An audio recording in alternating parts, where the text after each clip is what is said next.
Good evening, dear televiewers, and welcome to the third edition of the news in English language on La Télévision du Monde. For the week, on our headlines tonight, we talk about this incident, the landslide that occurred about a year ago in the West region. We are talking precisely about Ngwache. Today makes it exactly 1 year after the landslide incident claimed at least 43 lives in the month of October. It's worth noting that the survivors of the sinister area are experiencing a very new life at this moment, 1 year after. Still on this newscast, we shall be talking about after the rumor that made mad rounds in the Fako division yesterday of gunmen attacking GTHS Ombe, which caused commotion in some schools in Boya and Limbe. The city mayor of Limbe, Andrew Mutango, has held a press briefing this day with competent educational authorities to reassure the population of adequate security measures that have already been put in place. And finally, we shall be talking about health. To say a meeting has been held in Bafoussam to enlighten the regional delegation and delegates as well as traditional leaders on the various dispositions and laws related to the electoral code.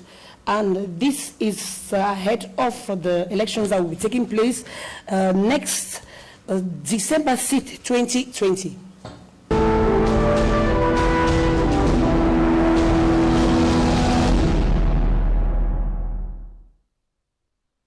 Good evening once again and welcome if you're just joining us right now. We talk about Ngwache 1 year after in the west region of Cameroon.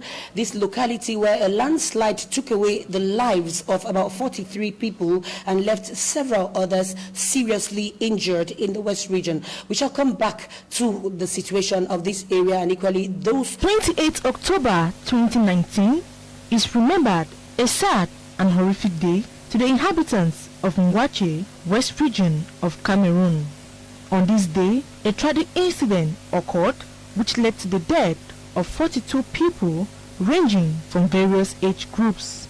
Amongst the bodies recovered were those of 26 children and 4 pregnant women who were also killed during the landslide. Today, the West region and the national community remembers this day when this tragic incident occurred. The landslide was reported to have been caused by a torrential downpour of rain, thus making the place a risk zone to stay as the area is prone to flooding and landslides. The government of Cameroon therefore urged the inhabitants and the survivors of the landslides to evacuate the area due to fears of additional landslide as the rain continued. 1 year later, the area still remains empty as it is being considered a risk zone.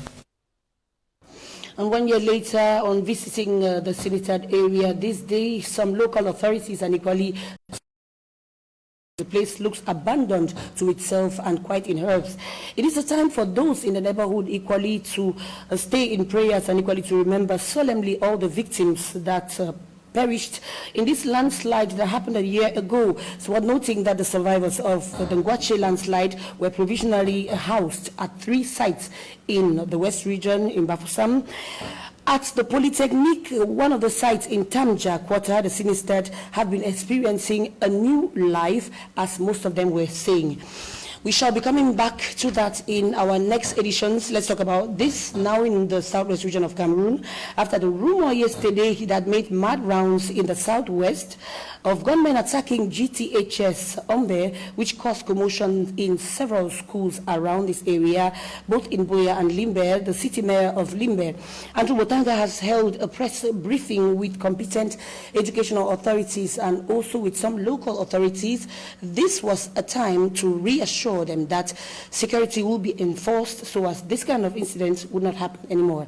Let's have more right now with our reporter from the southwest region, Naji Pelaji. Following the unexplained commotion in the towns of Boya and Limbe caused by a false alarm that was propagated by social media, Some parents, pupils and students were in panic. It was alleged that some unidentified gunmen attacked some schools in Fako Division and Limbe in particular. To this effect, the city mayor of Limbe, Andrew Motanga Monjimba, organized a press briefing to make the population know the truth about the commotion in the city of Limbe on Tuesday, October 27, 2020. This press briefing witnessed the presence of the divisional delegates of basic education, secondary education, and communication. The population was reassured that Limbe is safe and all the unnecessary panic was brought about by rumor, adding that the alleged attacks in Ombe were false, as highlighted by Dr. Njay Martin, the divisional delegate of secondary education for Fako. But to start with, I want to put it clean and clear, very clear, that no school in Fako Division witnessed any physical attack. I repeat, no school in Fako Division witnessed any physical attack. So after the alleged attack, I would like to tell you that classes continued in Government High School Limbe and Government Bilingual High School Limbe. Like I said, thanks to the intervention of the administrative and teaching staff, calm was regained. I also want to say that the massive influx of parents and guardians in schools instead caused the commotion, not even the fake news. The city mayor of Limbe reassured the population of adequate security measures put in place to ward off any threats. Thus, he urged parents to shun fear and send their children to school. Reassure parents, teachers, students and pupils that Limbe is safe. Our schools are safe. There is more than enough security in our town to ward off any threats. Please send back your children to school as from tomorrow. Don't bow easily to these ghosts. Despite the assurance from the city mayor of the necessary security measures, the turnout in schools on the morning of October 28 was timid, as the events of last weekend in Kumba is still fresh in the minds of people. Parents and their children are afraid of having a repeat of a similar event. However, the government of Cameroon has promised to foot the bills of the of the Inter-Ministerial Commission in Kum. Over to the dispositions of laws related to the electoral code for regional councillors. This was the aim of a meeting that took place in the West Region with candidates of the elections that are billed for next December sit 2020, as we hear in the following report.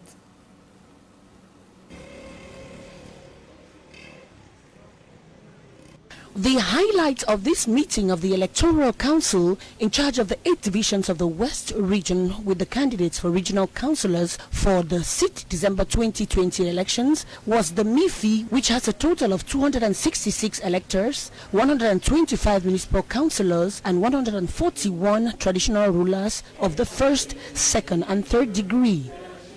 Vient rappeler déjà ce que nous, les chefs supérieurs, nous travaillons déjà sur le terrain avec. This preparatory meeting comes to remind us that we, as paramount chiefs, have been working in collaboration with the third degree chiefs. We are very happy about the resolutions taken, and we will pass on the necessary information to them to let them know how they will have to proceed next December 6th, 2020. Le troisième degré, pour qu'ils sachent comment faire, comment se comporter lors des élections du 6 décembre 2020 prochain. As for the divisional delegate, 2 competing lists were presented, that of the Cameroon People Democratic Movement, the CPDM, and the UDC for the 8 places. As for the traditional representatives, 1 list of 3 candidates was presented. The Electoral Council members, with the help of his collaborators of the MIFI Divisional Agency, schooled the candidates on the jurisdictional and institutional aspects of the December 6, 2020 polls. on the organization and the functioning of the Bureau of Vote in a situation of a double electoral college and the mode of voting, as well as the modalities of seat attributions for each electoral college. Les partis politiques prenantes. We were given time to prepare, and each party concerned was present here. Each of the two parties to be the best, and we pray that we will emerge the luckiest. Nous espérons que la chance sera de notre côté. At the end, the candidates came out well versed with the details of the elections of regional councillors. Let's note here that for the MIFI, the 6th December 2020 elections will be taking place in 4 voting bureaus situated at the Bafoussam Balingo High School. All voting materials have already been made available apart from the electoral documents, which will be distributed later on. Laurent Esso, the Minister of Justice and Keeper of the Seals of Cameroon, has presided at a traditional annual meeting of heads of appeal courts and penitentiary administration officials, regional delegates equally. It was with the intention of evaluating and reviewing the various problems that are plaguing seriously the justice sector in Cameroon at the moment. We have the details sent to us right now, courtesy Jean-Oscar Liboc. They all hail from the central and decentralized services of the Ministry of Justice, notably the heads of appeal courts and regional delegates of penitentiary administration. The annual meeting is a traditional one with the aim of evaluating the evolution as well as the problems plaguing the justice sector of Cameroon. It is a time for this Court of Appeal and Penitentiary Administrators of the region to brainstorm with the Minister of Justice and Keeper of the Seals and to review the operation mode of justice for all, free of all fraud nor deviance. A fair justice indeed void of injustice. Everyone has to be equal in the face of the law. This is the raison d'etre of this annual evaluation meeting on the management of penitentiary services during this health crisis and on the impact of the execution of formulated recommendations. During the meeting of heads of courts of appeal and penitentiary administrators 2018-2019, during this period, the frank debate brought about the problems which need to be solved at this moment. In the final report, they all insisted on sealing the judiciary process and recommending diligence and responsibility to these administrators. The review of the penal code was mentioned according to the 2010 law/015 of the 29th of December 2019. At the end, the recommendations were made while waiting for an imminent follow-up meeting. An entrepreneurial and auto-employment workshop has been opened and organized in Bafoussam West region of Cameroon under the presidency of the Ministry of Small and Medium-Sized Enterprises. It's worth noting that Achille Basilican and other social, economy and crafts stakeholders met together for this workshop aimed at urging the municipalities, the various ones, to promote and encourage entrepreneurial employment in the academic milieu.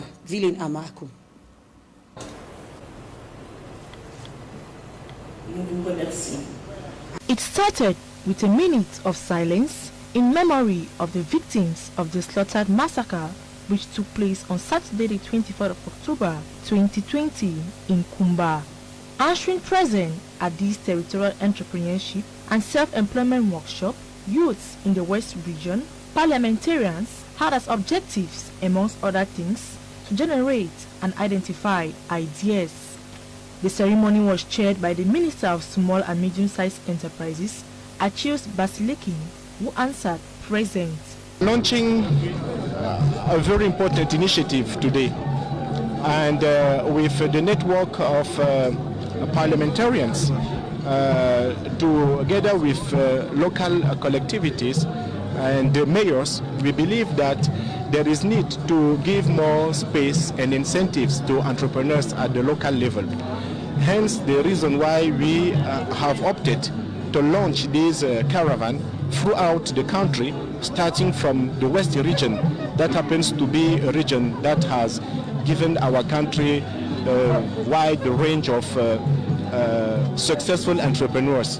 And we believe that there is need to work in close collaboration with parliamentarians and local authorities to ensure that the various incentives, instruments, but facilities granted to entrepreneurs are boosted, and beyond that, under this tripartite alliance, we are able to generate a new vision and create new perspectives for the entrepreneurship at the local level in our country. The holding of this show, the first of its kind in Cameroon, is part of the decentralization process, a platform that offers the decentralized territorial communities the opportunity to raise awareness and mobilize all young talents in the spirit of entrepreneurship for this 2-day workshop, as they desire through this workshop, project fairs, B2 meetings, and experience shares. However, this workshop has created awareness amongst the youths in the West region, as it was built on job creation and wealth, so as to encourage the youth to be job creators and future entrepreneurs.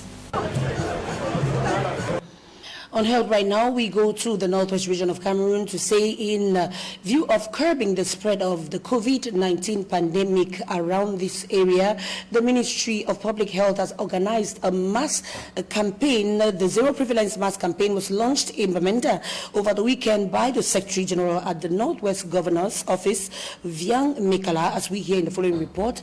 The images courtesy Eto George.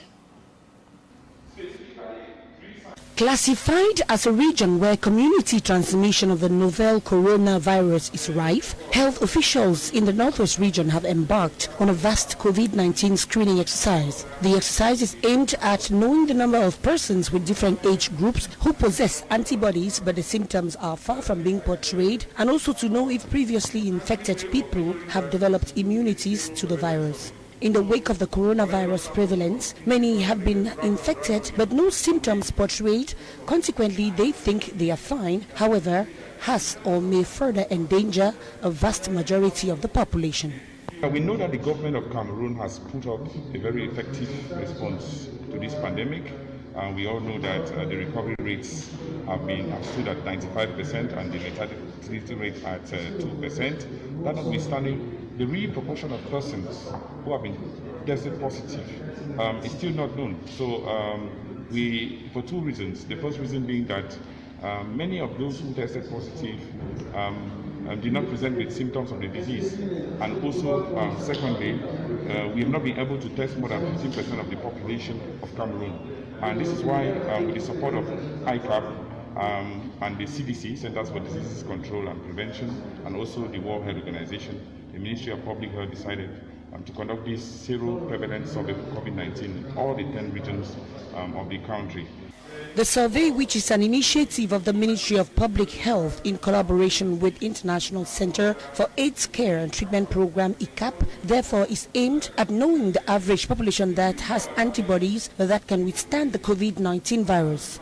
It targets 1,000 people within the ages of 5 years and above in the Northwest region. According to Dr. Kingsley So, Chair, 881 cases of the coronavirus have been recorded. Amongst these, 772 have recovered, 72 of them have died, with 23 undergoing treatment at the moment.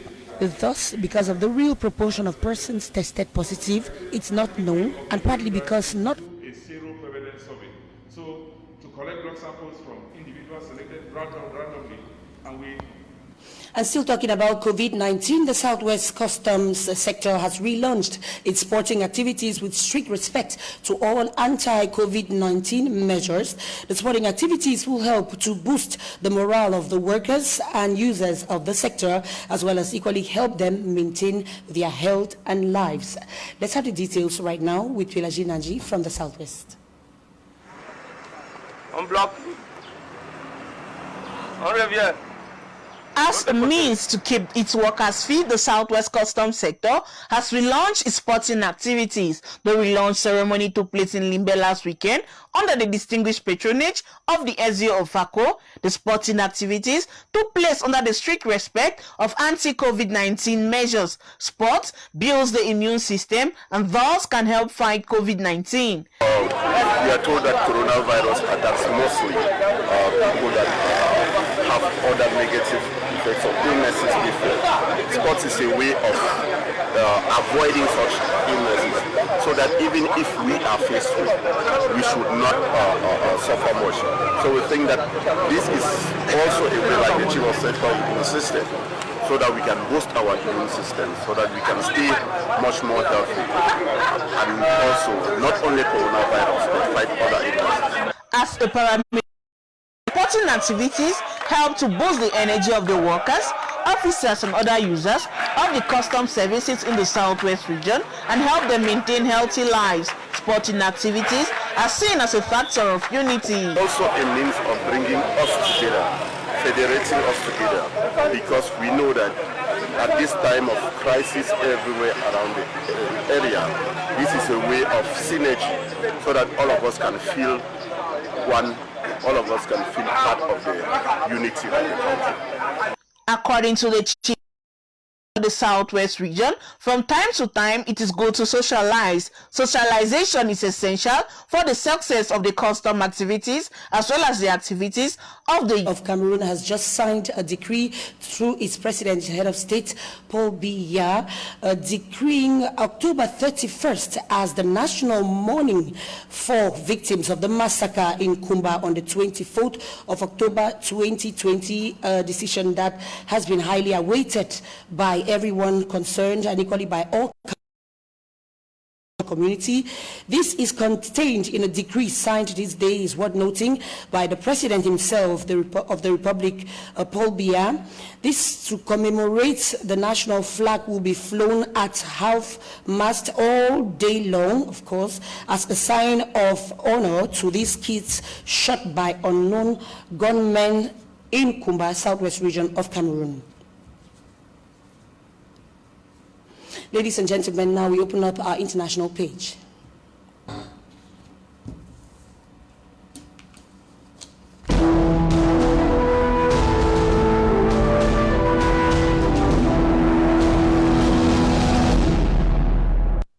International page, we talk about Spain, where thousands of medical workers in Spain have gone on strike to demand better safety and working conditions as counting battles are off to worst outbreak in the moment in Western Europe. We have more with Al Jazeera.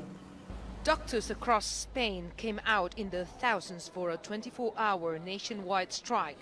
Medics are calling for better working conditions and more health spending as the number of COVID-19 cases continue to rise. Spain, with more than 1 million cases and 35,000 deaths, is one of the worst affected countries in Europe. We are now in the middle of the second wave now in Spain, and especially in Madrid. All the health workers are very exhausted because we are very tired from the first wave. And we're tired both physically and mentally. There is not enough COVID tracers. We have not making enough PCR tests. Clearly, social and confinement measures were come late. We feel completely abandoned from our politicians. After years of health service cuts and after battling on the front line of the coronavirus pandemic in the spring, doctors are taking action. They are demanding better conditions and improved safety before they are immersed in the second wave of COVID-19. The strike came as the Spanish government unveiled its budget for 2021, where they promised a 150% increase in health spending. The coalition government, led by Pedro Sánchez, has already imposed a state of emergency, giving central government sweeping powers, including restrictions on freedom of movement. A curfew has been introduced from 11 p.m. until 6 a.m. everywhere except the Canary Islands. The state of emergency does also give regional governments some powers to try to stop the spread of virus. Each region will be able to apply its own measures after central and regional governments clash on the best way to battle the pandemic. The central government hopes to extend the state of emergency until May next year, but for this they need the backing of other political parties, and that won't happen without a fight. Meanwhile, COVID cases continue to spiral upwards. Marta Herrero, Al Jazeera, Madrid. Before we part ways tonight, let's come back to this very important communique that was signed this day by the head of state of the Republic of Cameroon, Paul Biya. The government of Cameroon has declared Saturday, October 31st as a national day of mourning for the victims of the massacre in Kumba, southwest region of Cameroon. That was on the 24th of October 2020. At the college in Kumba. This is contained, of course, the decree in a communique signed by the president himself, Paul Biya. To commemorate this day, the national flag will be flown all day as a sign of honor to these children who were shot dead by unknown men. On that note, dear viewers, we say goodbye. Thank you so much for watching.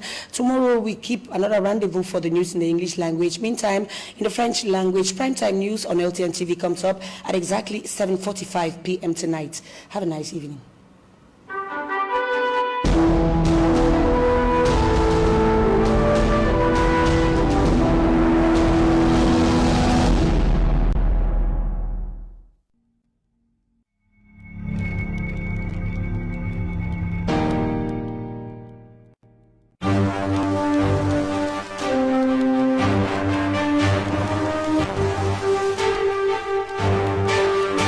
LTM, la télévision du monde inspirée par